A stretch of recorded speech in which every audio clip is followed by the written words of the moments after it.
గొప్ప మహాత్ముడు ఉండేవాడు, రాజుగారు ఉండేవారు అనగానే కృష్ణుడు హుం అన్నాడు. హుం అంటే ఊ అనే సంస్కృతంలో హుం అన్నాడు.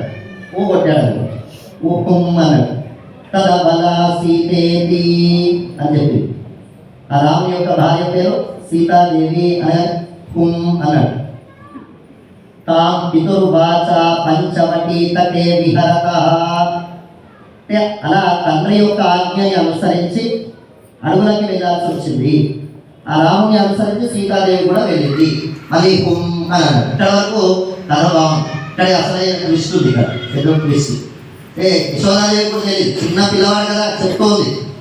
ఇక్కడ వరకు రాగానే తస్యాహరద్రావణ అని చెప్పి అలా అన్యోన్యంగా ఉండేటువంటి సీతారాముల మధ్యలో రావణాసురుడు వచ్చి సీతాదేవిని అపహరించుకొని వెళ్ళాడు అని చెప్పగానే కొట్టలేదు.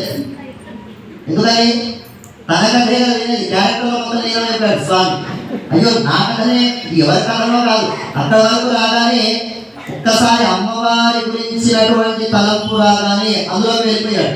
రామాకారంలో వెళ్ళి చిన్న పిల్లవాడిగా ఉన్నటువంటి స్వామి ఉయ్యాలలోంచి ఉలిక్కి పడి లేచి సౌమిత్రే అన్నాడు. హే సౌమిత్రే, లక్ష్మణ నలుబాలను తీసుకుని వెళ్దాము. వీడికేంటి ఉన్నట్టు ఇదేమైంది, నేనేమన్నది కదా, ఏదో గాలి సోకిందని నేను దూరపాట పాడితే నేను పాడిన పాడగానే గాలి సోకినట్టు అయితే ఏంటి అని యశోదాదేవి మళ్ళీ కన్ఫ్యూజన్లో పడింది. మళ్ళీ కృష్ణుడు అనుకున్నాడు, అమ్మో అవతార రహస్యం తెలిసిపోతుంది అని. మళ్ళీ అంటే అమ్మవారి మీద ఉండేటువంటి ప్రేమతోని ఆ అవతారాన్ని కూడా మర్చిపోయే అంత ప్రేమ శ్రీకృష్ణ పరమాత్మ. కనుక అంత దయాస్వరూపుడు స్వామి.